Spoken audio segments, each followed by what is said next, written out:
Hello and welcome to episode 8, part 1 of the Leading in Love podcast, aka the Lil Podcast.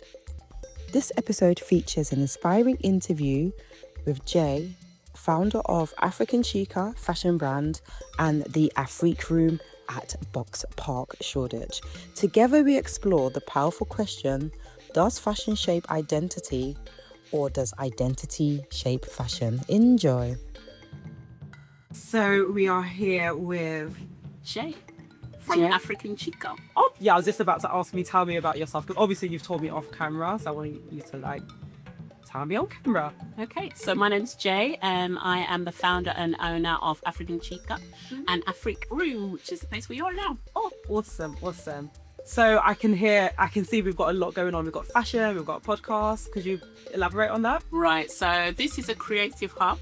So it's not just a shop. So we've got a fashion side, we've got a gallery as well. So we bring in artists, emerging artists, give them the opportunity to do their thing.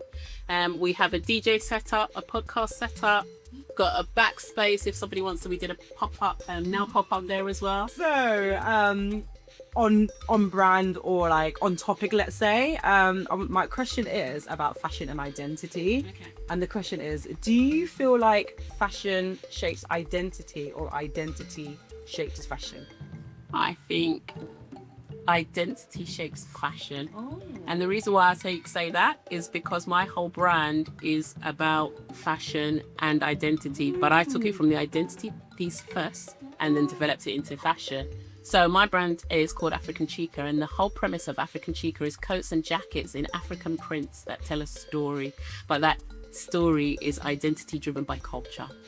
So, for example, with African Chica, I use a lot of Adinkra symbols or Kente prints that originate from Ghana.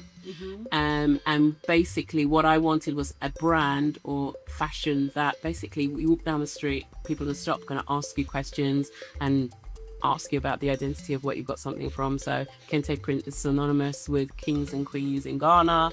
It's all about the royalty, the culture, all of that stuff. The Adinkra symbols are quite strong and powerful. And again, it's all about identity. There's about 100 Adinkra symbols and they've all got strong meanings. So strength, power, transformation. So for me, it needed to encompass your identity as an African woman. That's why my brand's called African Chica, because that's what it means, African woman. So I identify with a black African woman from Ghana, but I also portray that outside to the world for my fashion. That is absolutely incredible art. So thank you so much. And I totally agree, because I feel like, especially when you have an identity that is what I'm trying to say is especially when you have an identity that is infused with others. Do you know what I mean? So just as an African woman myself as well, here in England, I also want to stay rooted in my identity. Yeah, exactly. And not that, but also appreciate other people's culture. So I like the fusion of the. Yeah. And that's exactly the point. So for me, it was bring my identity, bring it to something that everybody can wear. So you, as an African female, you think, just African people would be drawn to it and stuff like that. Obviously, being in the heart of Shoreditch, I get everybody from all over the globe who'll come in, try it on. Oh my God, the colours are wonderful. Then I'll explain the meaning behind it. And then they're like, wow. I'm not just wearing something because it's just clothing. I'm wearing something because it's actually got a strong identity, culture and meaning behind it. And for me, that's amazing. Yeah, definitely. Indeed. And I got a couple of pieces, because I am one of those people that I love buying things and pieces that matter to me. I feel like I'm a conscious consumer.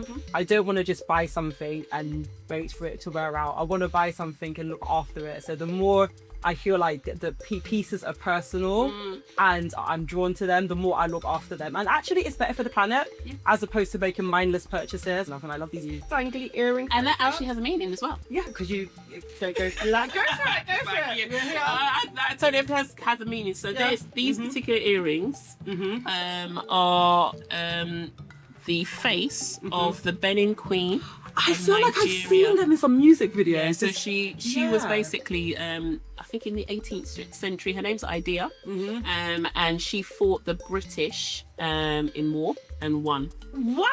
So yeah, he got powerful earrings. I feel there. like I've seen this imagery in music videos. Probably. Yeah. You've got the bedding Come back mask. to me. Yeah, the Yeah, bedding come back mask. to So me, yeah. she tends to come up in a lot of things. Yeah. But again, it's got meaning behind it. Yeah, they're gorgeous. Thank you so much. Where can we find you on social media? Right, so African_Chica for TikTok, Instagram, pretty much everywhere. Oh, awesome. Thank you so much. Thank you so much for answering my questions so beautifully. I was a loss for words, and that's very rare for me. Lovely to speak to you. Thank you so much. Take care. Thank you. That was awesome.